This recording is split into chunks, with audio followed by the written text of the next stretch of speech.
जंगल में टुनटुनी चिड़िया अपनी बहू टुनटुनी चिड़िया के साथ रहती थी। टुनटुनी चिड़िया का पति बंटी कबूतर शहर के जंगल में काम करता था। टुनटुनी चिड़िया के घर से कुछ ही दूरी पर कालू कौवे का अंगूर का बगीचा था।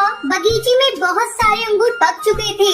अंगूर की मीठी मीठी खुशबू से सारे पक्षियों के मुंह में पानी आ जाता था। एक दिन दोनों सास बहू अपने घोंसले के बाहर बैठी ठंडी ठंडी हवा का आनंद ले रही थी। तभी अंगूर की मीठी खुशबू आती है।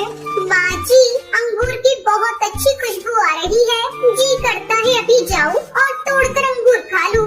हाँ बहू, मन तो मेरा भी अंगूर खाने को कर रहा है, पर तू देख रही है ना कालू कौवा किस तरह अपने बगीचे की रखवाली कर रहा है। अगर हम अभी अंगूर तोड़ने गए तो पकड़े जाएंगे। रात होने का इंतजार करते हैं। जब कालू कौवा सो जाएगा तो हम लोग अंगूर चुरा लेंगे। लेकिन माँ जी, मेरा मन तो अभी अंगूर खाने का हो रहा है। आप ऐसा करिए, कालू कौवे को किसी बहाने से यहाँ बुला लीजिए और अपनी बातों में उलझाए रखिएगा। तब तक मैं कुछ अंगूर चुरा लूंगी, फिर दोनों आधा आधा बांट कर खा लेंगे। लेकिन बहू, अंगूर चुराते हुए तू पकड़ी गई तो हमारी बहुत बदनामी होगी।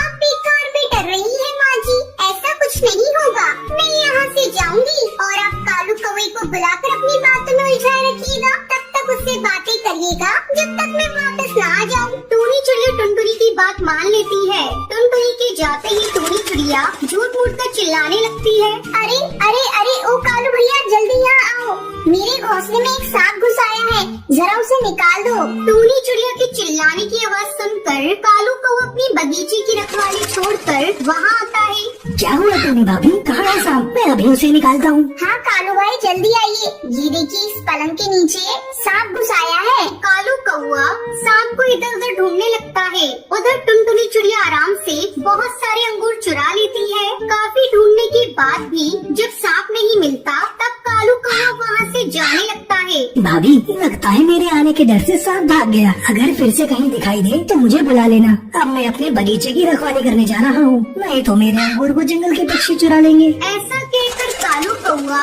वहाँ से चला जाता है। उसके जाने के बाद टुनटुनी चिड़िया पके पके अंगूर को लेकर घर पहुँच जाती है। ये लीजिए माँ जी, पके पके रसीले अंगूर। जी भरकर दोनों सास बहू मिलकर अंगूर खाने लगती है। बहू, आज तो अंगूर खाकर मजा ही आ गया। इस तरह दिन गुजरने लगते हैं। टुनटुनी चिड़िया रोज अंगूर चुरा कर लाती और दोनों सास बहू मिलकर मजे से खाती।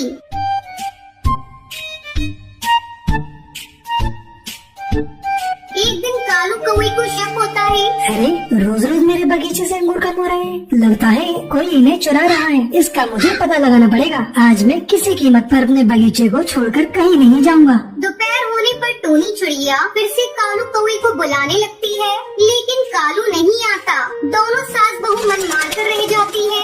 टुनटुनी बहू, अब क्या करें? ये कालू तो अपने बगीचे से हट ही नहीं रहा है। कोई बात नहीं माँ जी, दिन में ना सही हम लोग रात में अंगूर की चोरी करेंगे, क्योंकि उस समय कालू कौवा सो जाएगा। ऐसा सोचकर दोनों रात में चोरी करने का प्लान बनाती हैं। उधर कालू कौवा अपने अंगूर के बगीचे में जाल बिछा देता है। रात में वो दोनों अंगूर चुराने के लिए जाती है और जल्दी जल्दी अंगूर को चुराने लगती है। वो दोनों बगीचे में बिछाए हुए जाल में फंस जाती है। माँ जी, ये क्या हुआ? हम लोग तो जाल में फंस गए। अब सवेरे ही सब पक्षियों को पता चल जाएगा कि हम लोगों ने ये अंगूर चुराए थे। तभी कालू कौवा वहाँ आ जाता है और कालू कौवा जोर जोर से चोर चोर चिल्लाने लगता है। कालू भैया, धीरे धीरे बोलिए, सारे पक्षी सुन लेंगे, हमारी बहुत बदनामी होगी।